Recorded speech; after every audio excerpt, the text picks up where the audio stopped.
Okay, good afternoon, everyone. My name is Sarah Stahlberg. I'm the Senior Program Manager for Adolescent Sexual Health at the National Coalition of STD Directors, or NCSD.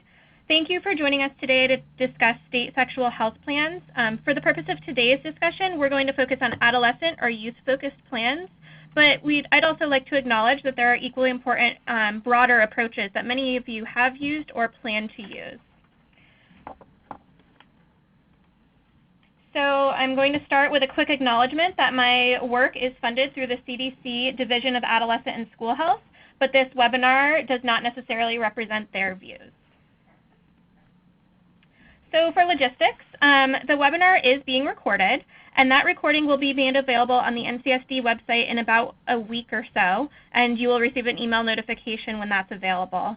All lines have been placed into listen-only mode, so we ask if you have a question, comment, or technology issue, you can type that into the chat box. We will be saving all questions for the end of the webinar, but if you have a burning question, feel free to type it in and we'll flag it and make sure it's addressed at the end.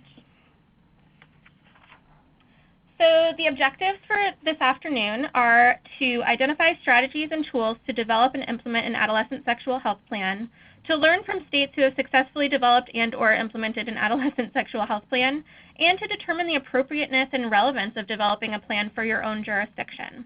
I also want to add a quick note here, mostly for my evaluators' benefit, that there will be an evaluation at the end of this webinar, and you'll be automatically directed to it and emailed a link afterwards. My evaluator and I would be tremendously grateful for your participation in the very quick survey. So the agenda for the afternoon, I will do a quick overview of sexual health plans, and then we'll move into the more important part of our time together, hearing from colleagues in the field. And I'm pleased to be joined this afternoon by Tom Bertrand and Rosemary Reilly-Chammat from Rhode Island, Andrea Augustine from DC, and Sheila Johnson from Oregon. We will then move into some questions and discussion. So what is a sexual health plan?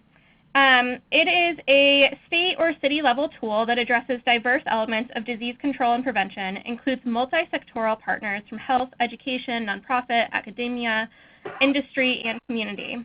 It articulates a shared goal or objective and includes an action plan with specific strategies and activities. It also identifies the available tools and resources and possibly funding to address those goals and activities.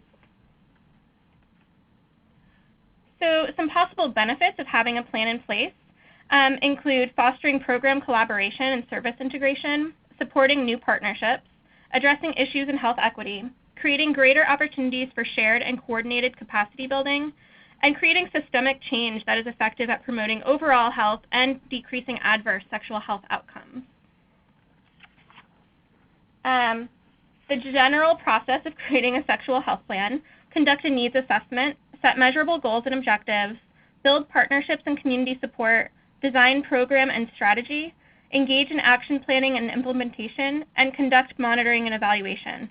I'll note that this is a more general process that NCSD put together based on our understanding of examples from the field.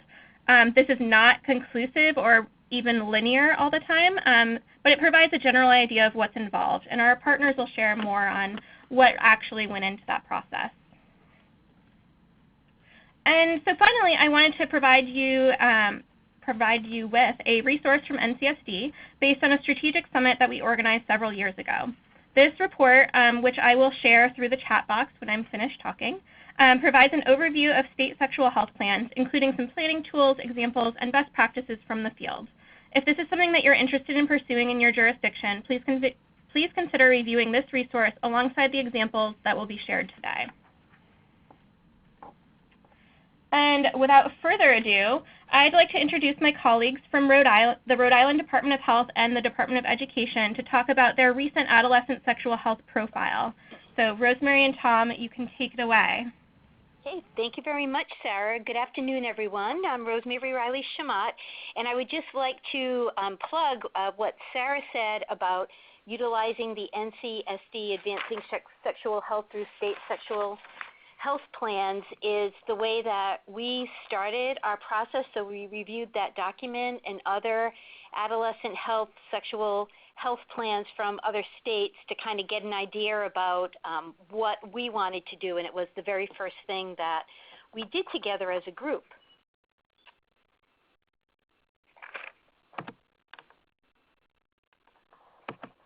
I'm trying to move the slide.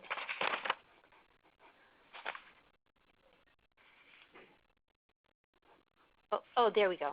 Sorry about that.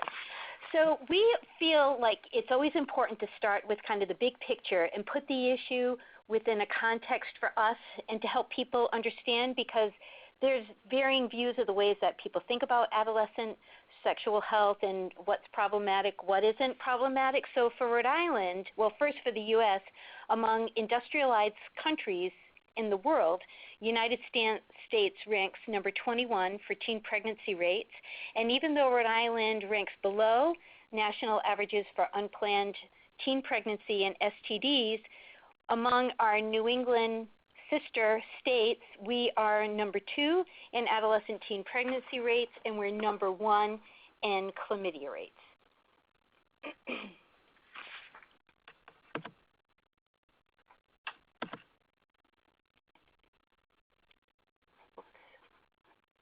Went ahead too far. Oh, here we go.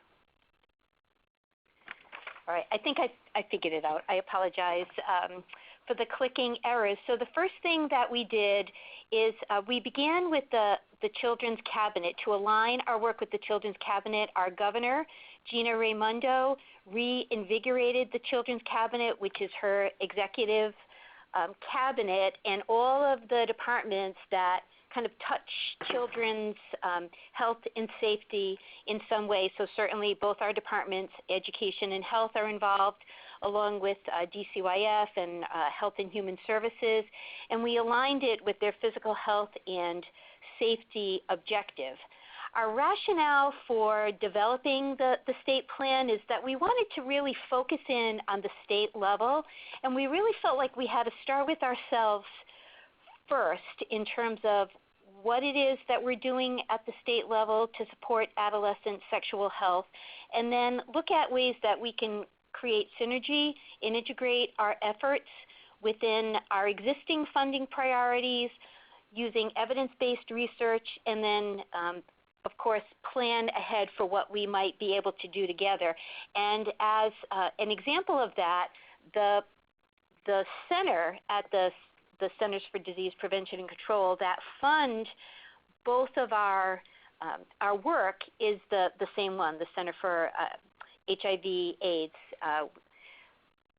So again, it's an opportunity to think about how we can connect. And then we wanted to build on our existing relationships. So the Department of Health has participated on our School Health Advisory Council, which drives the work of our CDC 1308 funding. We took a one-year process to do this plan and pull it together, and we did it in stages. So this first stage, and kind of the product that you're looking at, is our state agency level work. And then the other important part that we did was define the ages of adolescent health. And it looks different depending on what you're looking at, but we decided that we would define adolescence for the purposes of this plan as youth ages 11 to 23. And now I'm going to turn it over to Tom to talk about the process. Yeah, hi, this is Tom Bertrand. I'm the Chief of the Office of HIV, STDs, and Tuberculosis at the Rhode Island Department of Health. And I'm just going to cover this one slide, which was the process that we went through in 2016 to get to where we are right now. A lot of this was kind of a perfect storm, quite frankly. Rosemary and I have been professional colleagues for a while. She had invited me to participate in the Shack, and I was very excited about the work they were doing. At the same time, about 2 years ago, we got a new director of health, which is just very fortuitous for us, Dr. Alexander Scott, and she is a ID doc with a specialization in adolescent health. So this is a very strong area of interest for her. And she referenced to me, I was talking about the Shack work, and she said, you know, maybe it's about time we have a sexual health plan for adolescents in Rhode Island. So we had her buy-in, and clearly Rosemary's buy-in from the Department of Education, and Rosemary and I reached out also to the Department of Children, Youth, and Families. Rosemary had a good contact there, and the three of us joined as 3 state agencies to pull this together. So it was just kind of serendipity, but also an open-mindedness and a commitment to doing this work together. The other key thing that I think was important in our process right up front was that I invited a colleague internally at the health department who I knew well to be a facilitator for our group. I know I certainly was going to the table with my own interests and ideas and thoughts, and I wanted somebody who would be kind of independent and keeping us moving ahead, asking hard questions, and being objective. And so I think that was actually very key in terms of our successes. I also reached out internally at the Department of Health to all of potential partners, and that included injury prevention and people who do a lot of rape prevention work, the immunization program, family planning.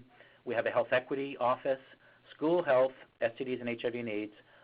We had data people at the table as well as communications. So I think we had a very strong, diverse group of people with different backgrounds, which at first, quite frankly, was a bit overwhelming. We all sort of came, there were a lot of people in the room, and I was a little concerned how we were going to accomplish this with all these different interests at the table. But I think the work we did during the 12 months brought us together, made us cohesive, and appreciate each other's interests.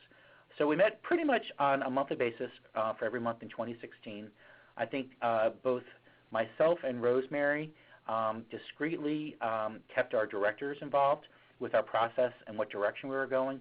We clearly, and this is always a balance, we want to make sure that at the end of the day, our directors or the Commissioner of Health would be on board with the end product, and especially with this topic of adolescent health in general, and then specifically sexual health. We clearly, you can go in different directions, and we just wanted to make sure we were all on the same track. Pretty much back in September and October of last year, we embarked on writing drafts, reviewing, editing, and doing a lot of research. We're also for the actual writing of the document, and then we subcontracted out for design and layout with an organization called Maximus, which I think is key. I think the professionalism that they brought to it and the look and feel is really quite important. We had final sign-off by our directors and our Executive Office of Health and Human Services in December, and we actually published the report in 2017. So I just wanted to bring you through those steps because I think each one of them were very critical in us reaching our end goal to have this product this past January. Okay, great. Thanks, Tom. So we agreed on 6 strategic goals for the plan that we wanted to cover, and we also crosswalked these goals with the Rhode Island statewide integrated population health goals, which is an effort of the Executive Health and Human Services, and it's led by the Rhode Island Department of Health. So because it's a state-level plan, we wanted to make sure that we were, in writing and also visually making those connections to larger health efforts. And then once we identified the goals, we wrote the plan with those goals in mind. And you'll see that when, if you've had a chance to take a look at the plan, there's each one of these areas are addressed discreetly. So we wanted to talk a little bit about the benefits of the process as well as the benefits of the actual product. And a huge benefit of the process that we went through that Tom described is that it enabled us to have a shared understanding of data, the laws and policies. We built consensus around the needs, a general understanding about what some of our current practices are, promising practices, and looked at other opportunities to move forward. And the other piece of that is that over a period of time, because we spent so much time together, it's an opportunity to build relationships and build trust. And that, in addition to that kind of shared information and understanding, is really essential in being able to move the work forward. Then with the benefit of the actual product and the profile, this has provided an opportunity to what I do with calling it taking it on the road. And we've been able to engage other stakeholders. It's been an opportunity to share the most current information that we have on adolescent sexual health, and we've had a very positive response across the board. And it includes point-in-time information that can be a basis for some rich discussion around the needs pertaining to adolescent sexual health. And we've embarked on opportunities to share the product, and we're continuing to reach out for opportunities to share and have these conversations. And we really feel like this is an important strategy and an opportunity to change the norms around sexual health, which is ultimately what it is we want to do. We want people to think positively about adolescent sexual health. We want people to feel comfortable being able to talk around issues pertaining to adolescent sexual health. So right now, we didn't waste any time.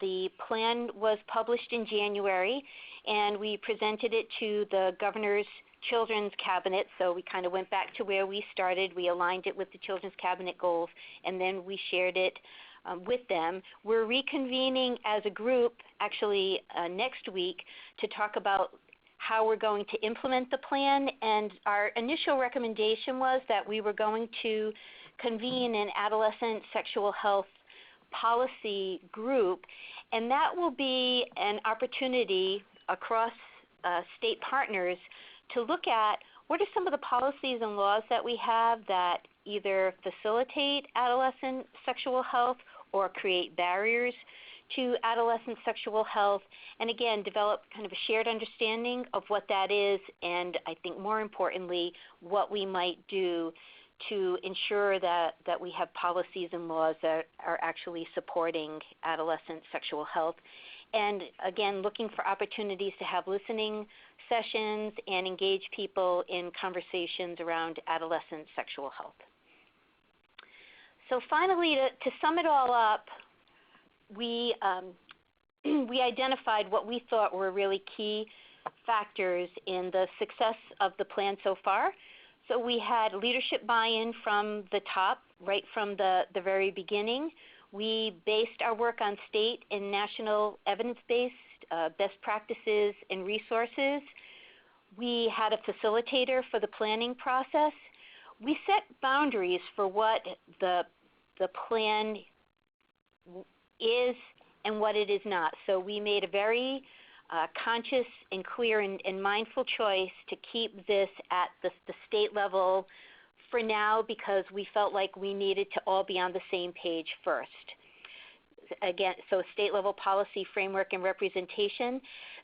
This is data driven and not funding driven.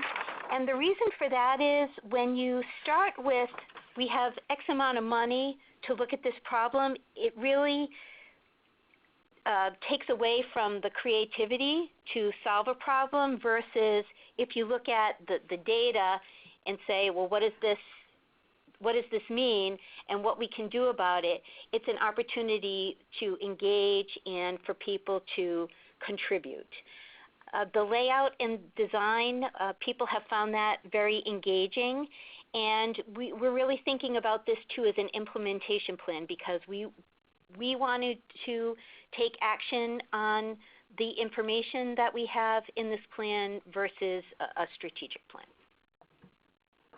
So thank you very much for the opportunity to share, and I look forward to answering questions, as I know Tom does, after the other presentations. Thank you so much, Team Rhode Island. We are going to address all of the questions at the end, so I'm going to move us along onto the DC Department of Health. We're joined by Andrea, Augustine, and Veronica Urquilla from DC DOH. So you guys can take it away. Thank you, Sarah. So this is Veronica Urquilla, and Andrea and I are going to kind of tag team back and forth. So we're going to talk a little bit about our 2016 to 2020 Youth Sexual Health Plan. Just to give you a little history of DC youth plans around sexual health. We come from the Department of Health, from the HIV/STD administration, and within our administration, we've had three two plans, one in 2007 to 2010, and that was the first one was our youth HIV STD prevention plan, very focused on HIV, very focused on STDs only, no pregnancy prevention, not really looking from a youth sexual health model. In 2009, a DC city councilor office, they released the Youth Sexual Health Framework, which was much more broad but very focused on educational institutions, not really focused in the community as much. In 2012, DOH HIV administration, we once again released a HIV STD prevention plan, and again focused on HIV and STD and focusing a little bit more on younger youth, which was new from the previous plan, so kind of going down from the 8 to 12-year-olds, not just looking at the adolescent age.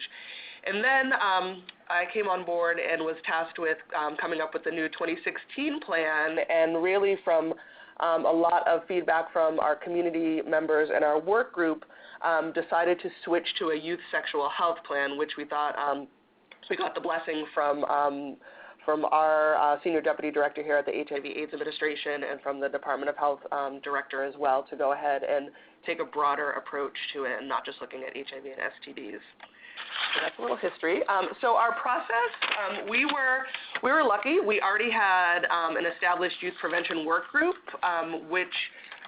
they were there for the HIV/STD prevention group, but many of them were also working in teen pregnancy prevention and other aspects of sexual health around adolescents. They were from education, community, government, and non-governmental agencies. So we had a pretty good established work group, and we took this on as a task to come up with a plan. We had already worked together for years, and people had actually moved from organizations to organizations, so had some background even sometimes in multiple organizations. We started by identifying weaknesses in the previous plan, and that was just something where we kind of threw up big Post-it notes and went through and just worked through it, workshopped through it, identifying, the lack of teen pregnancy prevention, not much focus on younger youth, things like that. And then we hired a facilitator to come in and hold an all-day workshop with a group. I think it was probably about 40 of us.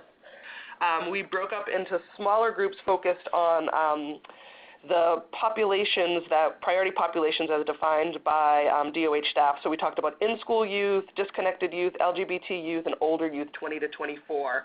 A lot of our work previously had really focused on in-school youth, and we were trying to break from that because so many young people are not in school all the time. So we focused on that, and we really came up with some cross-cutting themes, we felt like, for regardless of the population. The issues and the activities that we thought needed to happen might have been different, but the issues were very, very similar. So we came up with the gaps in services and opportunities. We brought that group back together after the facilitator had come up with kind of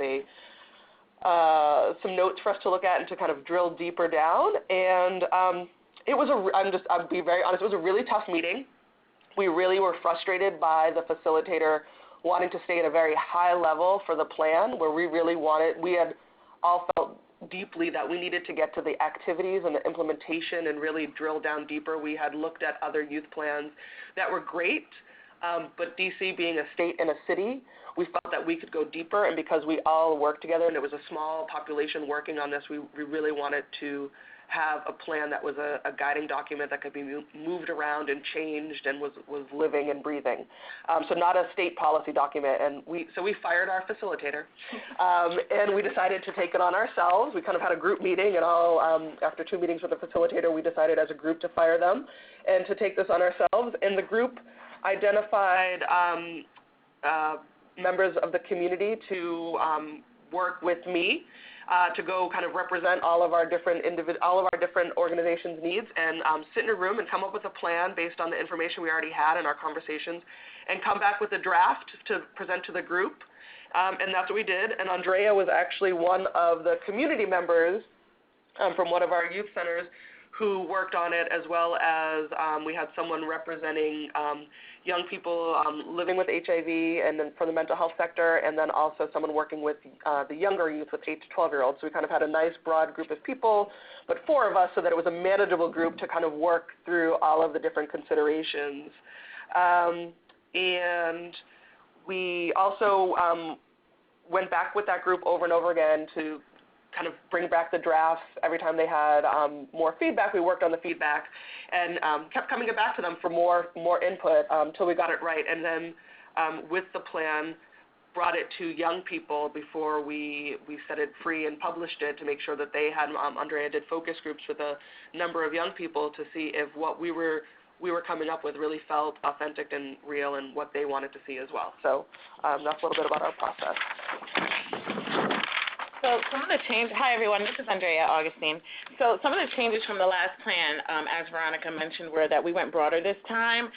Instead of having such a disease-heavy focus, we looked more holistically at sexual health and thinking about what it takes for a person to be a sexually healthy person. And, you know, some of the input also from community members and even healthcare providers was that, you know, if you have a client in the room being seen for an STI, it could also be an opportunity or an entry point for reproductive health services as well. And the siloing of those two areas when you're actually dealing with one person in the same room at the same time just seemed kind of like a missed opportunity to really bridge that gap. So we went a lot more comprehensive with our focus. It's a more collaborative effort. Again, as Veronica mentioned, we engaged all stakeholders from all different areas, so community-based organizations, folks from education agencies, healthcare providers, medical providers, mental health, all different areas. The idea was that any agency, organization, or providers that touched youth lives in some ways needed to be involved in this project. Health equity also became a focus because in 2016, we had a new Office of Health Equity open up here at the Department of Health. So that began a conversation with how to sort of align what we were doing with their overall goals and plans for addressing health equity on a broader level. We were also thinking about, you know, just making our plan more quantifiable and measurable, like SMART goals, really, like, you know, setting up outcomes that we could actually measure our progress, setting targets for ourselves, and how do we know if we're making any progress, you know, so by making it quantifiable and measurable would help us to kind of figure out where we needed to target our efforts, where we were missing, where we were doing well, and give us a better sense of, you know, how to leverage and sort of funnel our resources. An annual review process would also be helpful in that matter so that we could all get together and kind of get an assessment of where we've been, where our activities have been focused, where we needed to maybe shift focus, where we needed to open up new opportunities for engagement. So having a built-in review process would make that process more systematic. And then being sustainable. You know, we wanted to do something that we didn't want to build up something that was just going to end in a couple of years, even though the end date is quote-unquote 2020. We were hoping to put systems in place that would make this something that we could easily carry on, no matter what circumstances changed in the future. So the way that the plan is set up, I'm going to the next slide. That's just the cover page. The way that the plan is structured, I kind of thought about it from like, if you were thinking of tonight I'm going to serve a carrot cake for dinner, that's great, but how? And we really wanted a plan that broke down all of the steps involved in taking this approach. So, whereas there was some discussion earlier from our Rhode Island colleagues about, a strategy plan versus implementation plan, we wanted to be very clear on what the steps were, the action steps were, that were needed to make the plan real, that were needed to operationalize the plan. So we took the three biggest goals, or the priority areas that we drilled down through the conversations with our working group, focus groups, and our internal meetings, and then and set those as objectives. So we had, set those as three objectives, yes. And then basically decided from there that we had to have a strategy, a tactic, and action steps underneath all of those that spoke specifically about what the steps were, but also identified the implementing partners that were necessary to carry out those action steps. So you will see that we broke everything down to try to be very clear on all of the different areas or programs or, big steps that needed to happen in order for us to reach our goals. I wanted to point out that the format that we used was actually taken from the Minnesota Heart Health Plan, so we really liked the layout that they used because it very clearly helped spell out all of those different steps that we wanted to take. So just wanted to make sure we credit that agency. And I want to say that we also put potential collaborating partners as a way to name folks who maybe weren't at the table, but let them know that we're thinking about them, and we hope that they're going to join us. So it was kind of a warning, like we're coming for you. So on to our goals. So we have, like Andrea said, we have three overarching goals. First being to provide accessible resources and pathways that support all DC youth to make healthy decisions around relationships and sexual health. This is really where we wanted to, we talked about building a community of trusted adults through training, outreach, and communication. Expanding our focus on 8 to 11-year-olds. In our previous plan, we had talked about them but hadn't really done anything. So we wanted to make sure that we were really bringing in those youth organizations with our younger youth. Support and expand youth leadership opportunities. We have a vast peer education network, but making sure that we are connecting all of our peer educators, not just our sexual health ones, and making sure that they're all connected to each other, have the same amount of information, and are speaking the same language.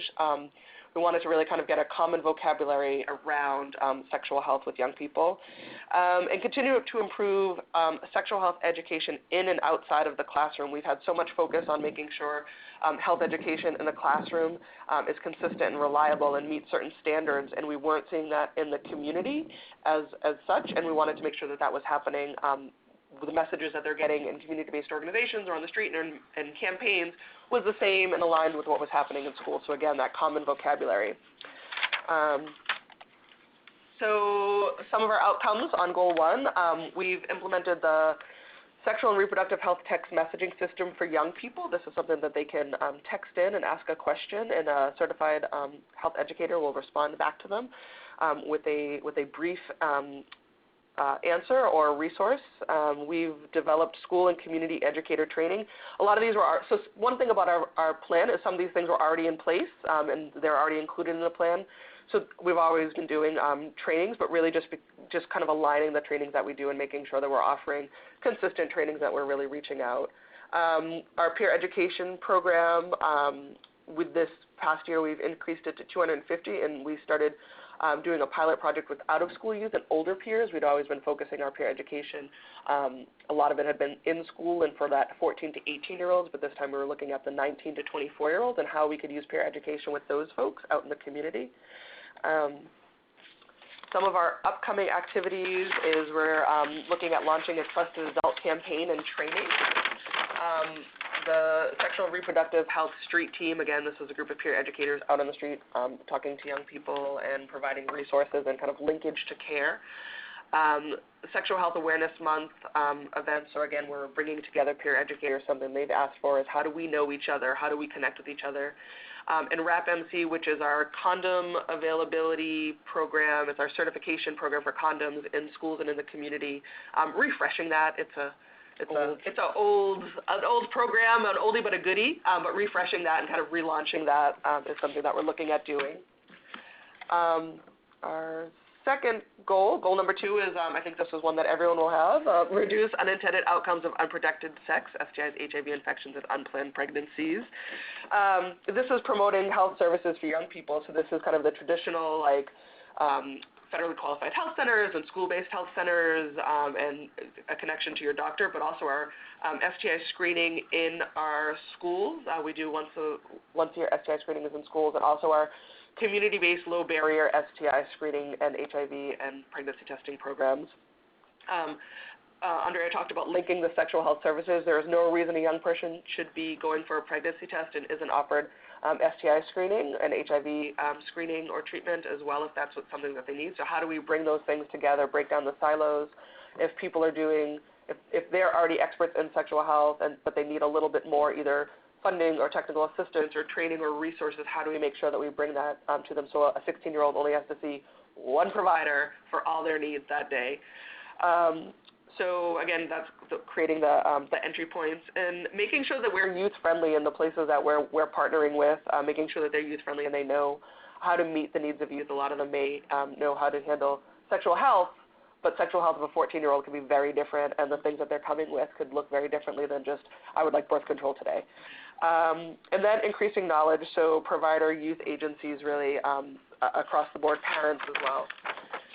So some of our outcomes, we've expanded our low barrier sites. We have 2 new sites, one where we've been able to expand offering contraception and pregnancy testing, a new site that's offering oral and rectal STD screening and treatment, and that we hope to have another one up and running very soon. And our Youth Sexual Health Institute, we launched our first one in the fall with a focusing on trafficking. Our second one will be in about a month and a half, and we're focusing on sexual violence of our providers. This is mostly for clinicians, and mental health providers have asked for more information on rape culture, more information on trafficking, and then we're also going to have a mental health practitioner come in and talk about how do you work with people after these traumatic events so that they become a sexually whole person again, really trying to think from a sex-positive approach that someone is not a victim the rest of their life and only defined by these moments, but really that we'd like people to be whole sexual beings again after these moments. Some upcoming activities, again, I just talked about the second one, and partnerships and teen pregnancy prevention funding is hopefully going out the door very soon here. So goal 3 is to enhance district coordination and collaboration to provide an equitable service continuum. And basically what that means is, as I mentioned earlier, we have a new Office for Health Equity and that really emphasizes health in all policies. So we were thinking about how we could do this, really at the government agency level. What our thinking was that, again, any agency that deals with youth should be able to, be involved in the process around an entryway into sexual and reproductive health for youth. So, for example, a youth that's seeking homelessness services should definitely be screened for or be able to receive a referral or easily seek a referral for sexual and reproductive health services. There should be a connection for all youth entering into any kind of youth service. So, but one of the things that takes is we all have to be speaking the same language and using the same parameters and, using the same data and have sharing sort of guidelines for how that all is going to take place. So some of the thinking, especially for folks who are at the community level, is that one of the points of frustration is if you're at a CBO and you get, 6 different grants from 6 different government agencies, they all define youth differently, or they all define youth services differently, or just, are speaking a completely different language. And so what our goal here was to make sure that, agencies are speaking a common language, using common data, sharing data points, using very the same parameters when we're talking about this particular topic. And this will also, help us to make better decisions with the data, again, using data, making data-driven decision-making. So, if we're all speaking the same language and using the same parameters, then we'll be on the same page, hopefully, about how to go about building and implementing the programs that we wish to provide under this plan. And you have to forgive me if I'm tripping over my words. I am on my 2nd day back from maternity leave. I've been out for the past 16 weeks, so I am reorienting myself to everything as we speak. So, and then also thinking about money, sharing resources and thinking about how best to allocate resources, how to find resources. And lastly, coming up with a more centralized and streamlined evaluation process, not just where I mentioned that we're doing an annual review process to see where we are and how we're performing. That involves, all different agencies to look at where we are with data across various agencies, where we are with the parameters, that we're trying to put together, making sure that we have a more cohesive process and are working less in silos. So some of the activities that we have are a new sexual orientation and gender identity work group, which basically consists of researchers, CBOs, medical community, medical providers, and that have expertise around this issue. And the goal is to think about how data around these issues is collected, stored, and used, and to develop guidance that we all can share. We're also having data committee meetings, which are going to resume. We had our first meeting in November, shortly before I went out on maternity leave, to come up with this uniform data collection process. And then lastly, we're going to establish subcommittees. As we mentioned before, we had a single working group that had been informing and guiding the process of developing and implementing this plan, and we have discovered that perhaps we need to revisit how the work groups are established. So we have, decided going forward that we would have an oversight committee that consists of, directors and managers that are at the high-level decision-making abilities around finance, program direction, policy development, and what have you, that are going to guide the direction of the overall plan, determine the activities and timeframes of what have you, and they would meet quarterly. And then we would have a program committee, which is the program people, the implementers who are on the ground, out in the field, doing this work on a day-to-day level that can give the feedback on how the processes are going, help us determine the priorities and timelines, and if what we're, envisioning is actually practical, because they are the ones who can actually tell you if things are really working.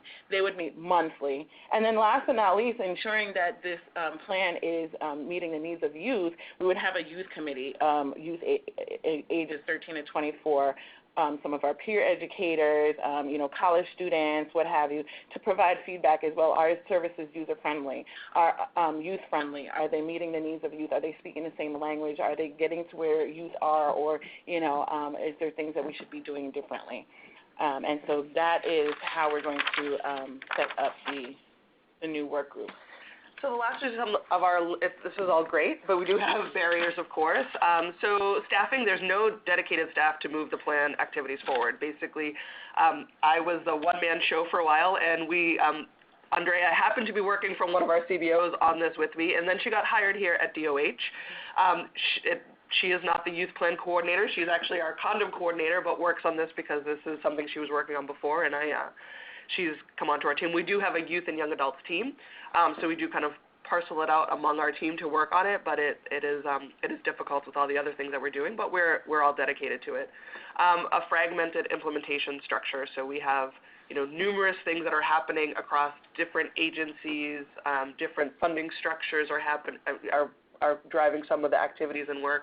So it is a lot of trying to put square pegs into round holes. So figure out what everyone's doing. Figure out what everyone's doing. That's kind of one of the biggest things is how do we know what everyone's doing to make sure we're capturing everything.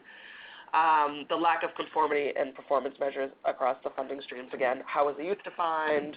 Are you measuring, how do you define sexual activity? Or, some places only want to know how many sessions you have versus some want to know what the outcomes of the sessions are. So how can we find things across all of our agencies that we can agree on and match and use those to help us drive the plan forward and do quality improvements. And then just different buy-in. Like I said, some of our potential collaborating partners haven't realized that they are potential collaborating partners yet, and we keep knocking on doors saying we really need you at the table. Department of Transportation, and you might not understand why, but we'll let you know if you come to the meeting. So that's really a key piece is getting all the folks on board, and we know that everybody's busy and has a lot of things going on, but we'll keep working on it, and that's our story. Mm-hmm. Thank you. Thank you. Thank you, DC team, and their contact information is here. You all will get the slides after the presentation. So finally, I am going to introduce Sheila Johnson, the Youth Sexual Health Program Coordinator for the Oregon Health Authority. Sheila? Hi, everybody. I am so inspired after listening to DC. Oh, man, there's so much going on. So I am going to share the story of Oregon, kind of where we've been and where we are heading. And first a little about me. So this is actually me and my oldest son, Marty, during our sex ed bill signing in 2009. So I've been doing youth sexual health work in the Portland and Oregon area for almost 20 years now. And this sex ed bill was kind of the beginning of like a major policy shift for Oregon, looking at youth sexual health beyond teen pregnancy, being LGBT inclusive, and also incorporating things around healthy relationships and sexual violence prevention. And this sex ed policy in 2009 was also around the same time that the Youth Sexual Health Plan was distributed. So the Oregon Youth Sexual Health Plan was developed in 2008 and released in 2009. And it was put together and developed by a group at the time was called TIPSHIP. And TIPSHIP was the Teen Pregnancy Prevention Sexual Health Promotion Group. And through kind of lit reviews and data analysis, stakeholder input all around the state, so Rhode Island and DC are very small, Oregon is gigantic, right? So lots of different forums all throughout the state in rural communities and also in urban communities. We did quite a bit of youth action research, so again, using our peer education programs to provide some research opportunities for young people. and also through public comment, we were able to create the Oregon Youth Sexual Health Plan. And these are our 5 overarching goals. So I always stick to number 1 because youth using accurate information and well-developed skills to make thoughtful choices about relationships and sexual health really puts youth at the center of the work. And so I have been here at the Public Health Division for a little over 2 years now, but before that I was mostly in the nonprofit realm doing youth sexuality education. And so I always stick to this one as being the most important. And of course, then you get the public healthy ones, right? So rates of unintended pregnancy are reduced, rates of STIs are reduced, and then this piece around non-consensual sexual behaviors are reduced, and sexual health inequities are eliminated. And I'm going to talk more about Goal 4 in a bit. Our team, the Youth Sexual Health team here at the Public Health Division, did release a 5-year update in 2015, which, as you'll note, is not a 5-year update. It just takes so long for publications to come out. So we basically shared the data trends in all of the 5 goals of the Youth Sexual Health Plan. And we also included recommendations regarding healthcare, education and programming, policy and assurance, and social justice and equity. And so the key piece for me when I think about the Youth Sexual Health Plan and its success in Oregon is, 1, the community input in the beginning, and also the Public Health Division's kind of stated intent to be the holder of the plan. So my job, if people were to ask me what my job was, I always say my job is to work the plan, and I think that really helps with sustainability. And here's where we're at now.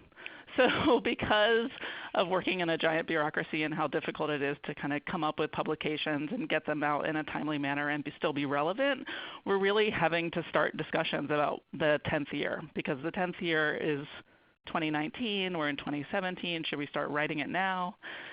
And we're also just starting to think about whether we need to do more of an online or interactive site for kind of the Youth Sexual Health Plan 2.0, let's say.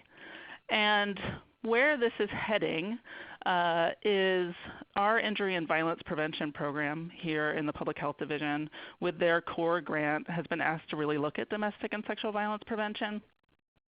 And so we are taking on having them do some work around the sex ed policy here in the state. So for some of you, you may know about Erin's Law, which is a child sex abuse prevention policy that a survivor is pushing in multiple states. Oregon passed this law in 2015, and it's really shifting a lot of what we're doing around sex ed. And because we had the Youth Sexual Health Plan include non-consensual behavior back in 2009, we already had quite a bit of let's say, buy-in around how sexual health promotion is sexual violence prevention. So our injury and violence prevention program is going to be creating an online interactive map to look at school districts around the state and who is actually implementing our sex ed policy, and then overlapping that with all of the data. And basically all of the data that they're overlapping it with is the Youth Sexual Health Plan data from our Oregon Healthy Teen Survey. So I'm kind of considering it the Plan 2.0, but we'll see how it actually looks. But I think we also have some questions that we need to ask, since the last time the plan was written was in 2008, 2009. You know, what are we missing? You know, is there something happening right now that we just don't have our, you know, we don't really know what's happening? What do young people think we're missing? Where do we need to focus?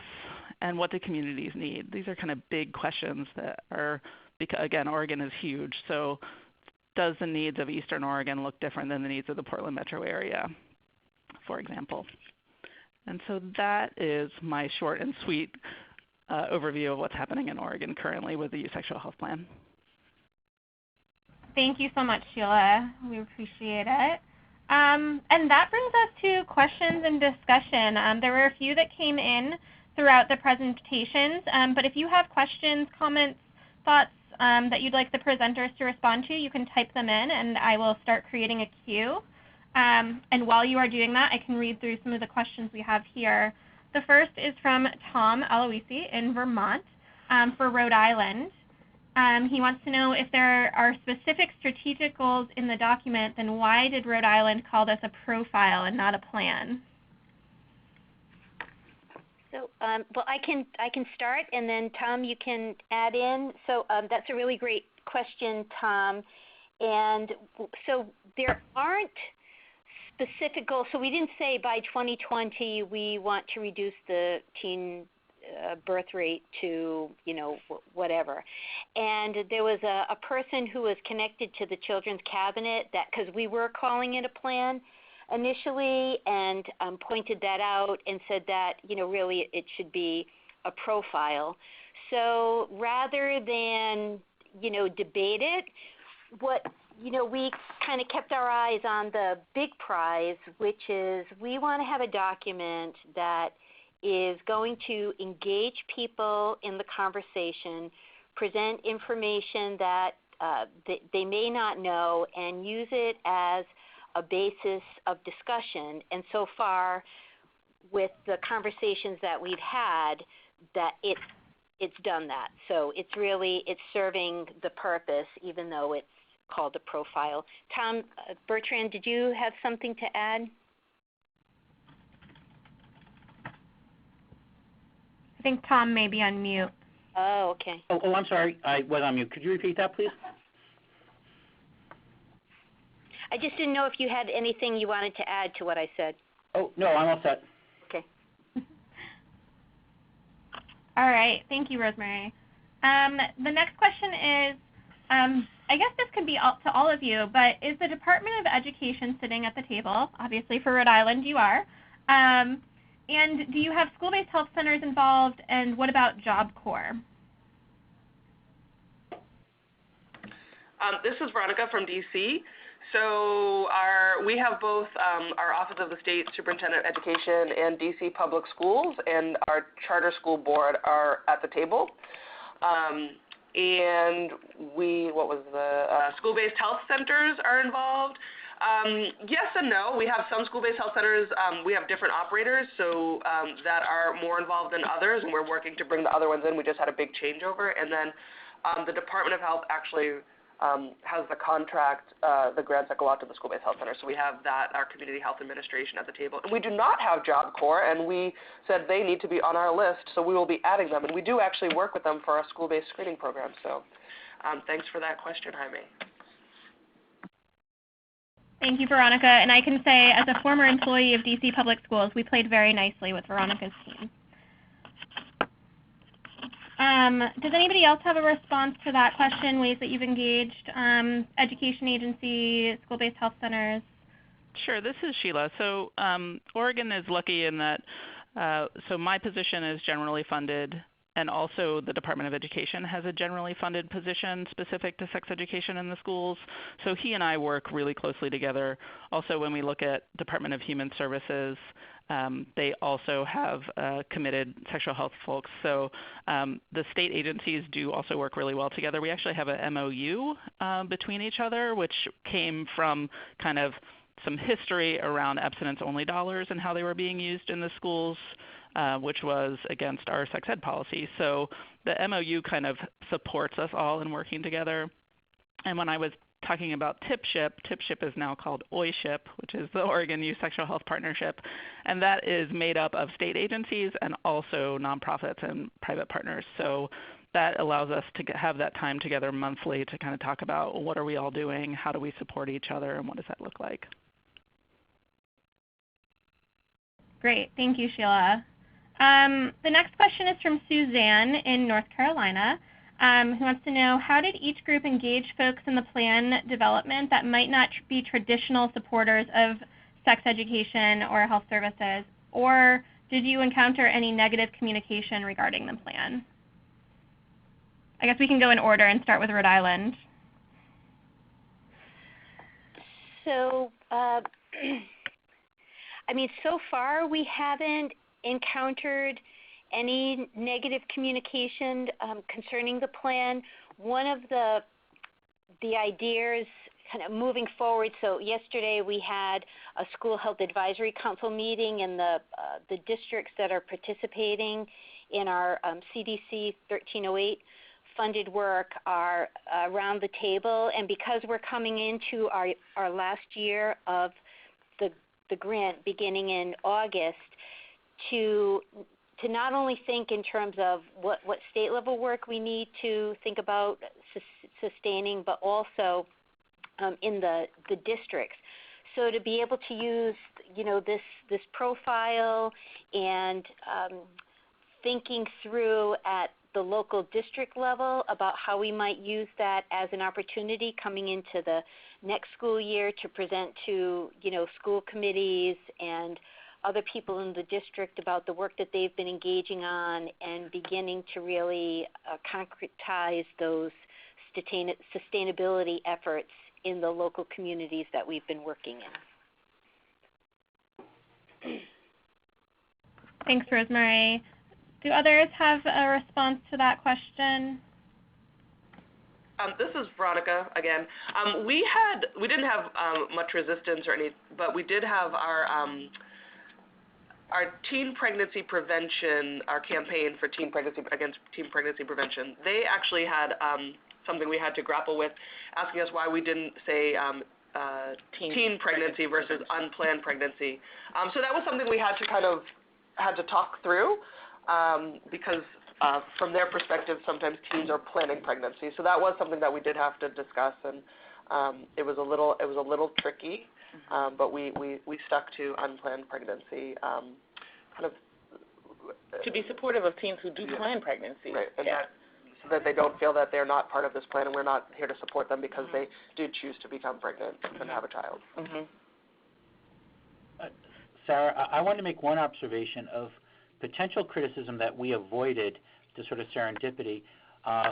We've had fairly progressive community partners, and the few that we've talked to about this have all been complimenting or saying it's not enough that we identified certain groups, especially developmentally challenged young people, LGBTQ, and young people in state care or foster homes, that they're all included, and we're very explicit about that. We had a lot of vocal people internally here at the health department that they needed to be called out in the plan, and I'm really glad we did.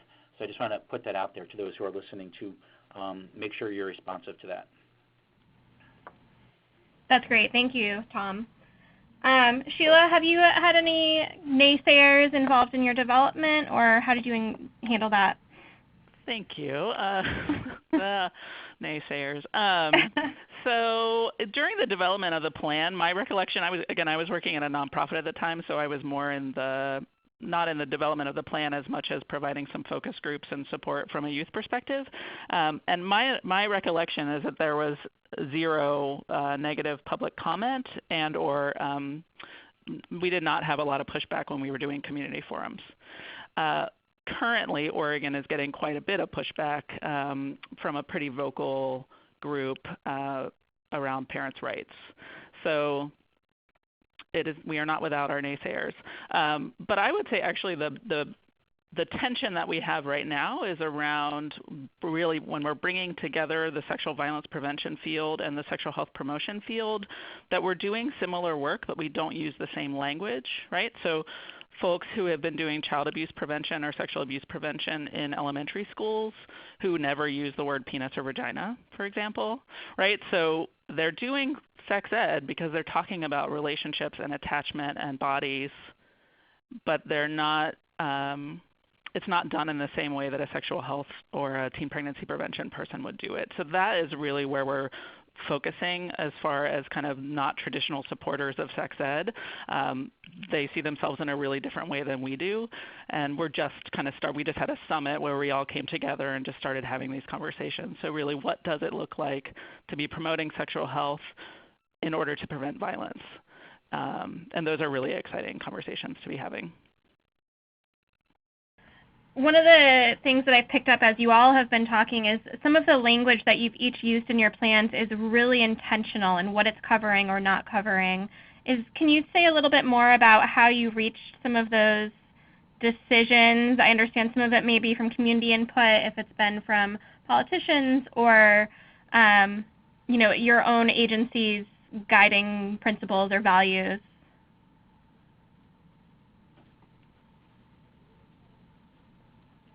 I guess anybody, if my question made sense.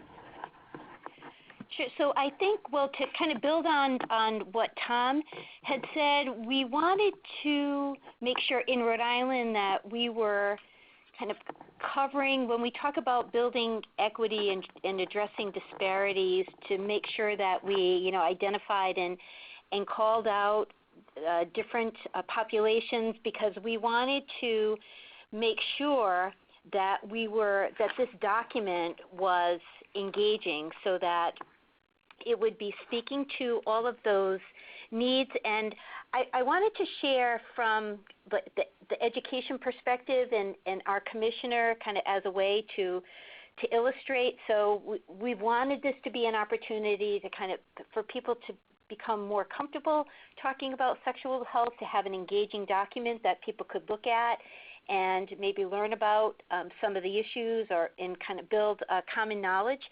And when our commissioner, so there's a word cloud on the front cover, and initially it looked like a traditional word cloud where, some of the words are bigger than others. And our commissioner is a psychologist by training, and he had some he didn't like the word cloud initially. And when I had an opportunity to talk to him about it, he said, well, word clouds are based on frequencies of words used, and that drives what words are bigger than others. And I said, yes. And he said, so either that word cloud is based on some kind of data that someone has somewhere, and we need to know that, or someone made an arbitrary decision about which words would be bigger. And I said, well, in fact, that's how the word cloud came about. So his point was, we want to make sure that when people look at this document, that they want to learn more and they want to open it and engage. And we don't want to do anything that might give a person a reason to say, well, no, we don't want to engage in this. So I think it also shows, and it's another illustration of having input from people with different kinds of backgrounds, and people look through and see this with their lens. And I think that kind of feedback is what has made this profile strong, and I think one of the reasons why we've gotten such positive feedback so far. Thank you, Rosemary. That was a great example. Do others have thoughts? This is DC. So one of the things, kind of two things that we think about that we were very specific about was doing the designation of in-school and out-of-school youth, because in previous plans and also just in the work that we were doing, it was very skewed towards in-school youth, kind of having two education agencies at the table and then community-based organizations that did a lot of their work in schools meant that our focus was really on these 14 to 18-year-olds that were in school a lot, and we wanted to make sure that the services were equitable for the young people that were not in school or not engaged in school all the time, or not just not connected.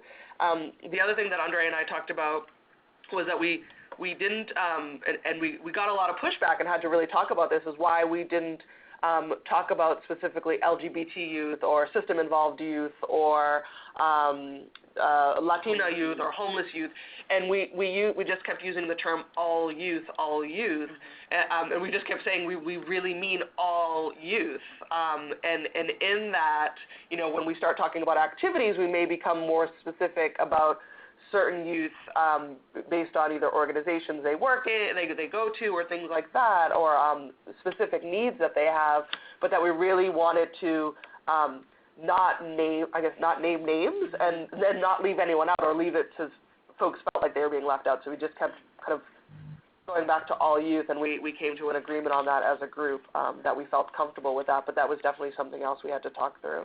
Mm-hmm. And I also think that we were a little apprehensive about the names, because sometimes unintentionally certain stereotypes or stigmas about the particular groups get reinforced when we name them, so we just tried to emphasize inclusivity by using all.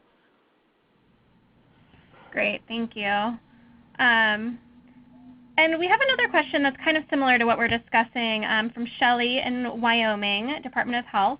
wants to know, did any of you have much resistance from your state policymakers in developing a state sexual health plan? Certainly D.C., Rhode Island, and Oregon are a little bit more progressive than some states, but is this something that any of you encountered?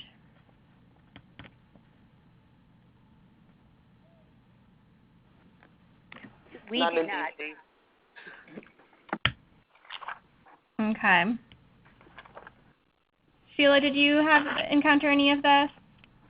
No, I don't think so. I think what Oregon did was there was a previous governor had asked for a teen pregnancy prevention plan. So now we're talking like 30 years ago.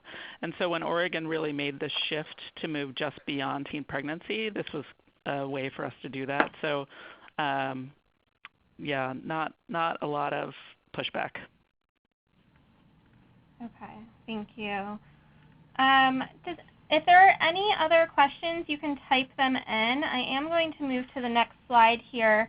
In thinking about, the inspiring examples and experiences that we heard today, if you're thinking about doing your own state sexual health plan, I just wanted to pose some questions to think about as you go back to your teams and your colleagues. Thinking about who is your intended audience and what is the ask moving forward with developing a plan. It is resource and time intensive, as you've heard. And why will a plan be beneficial to your program, and how do you hope that it'll be utilized by people within your agency or among some of your partners? So these are just questions to think about and to bring back to your teams and to just discuss a little bit. And I'm not seeing any other questions coming in. The next steps, I'm including my contact information on the slide. And these slides will be emailed out to everyone. There is also a link to the SurveyMonkey evaluation, which I'm also going to paste into the chat box. I would ask if you could please take just a few moments, I promise it's really quick, to complete that survey, or my evaluator probably will be following up. I would really appreciate it. And if there are any other questions, I will keep the line open for a few more minutes. And thank you all for joining us this afternoon, and thank you to our presenters for sharing their experiences and their successes and challenges. Thank you for the opportunity. Yep. Thank you. Thank you. Thank you.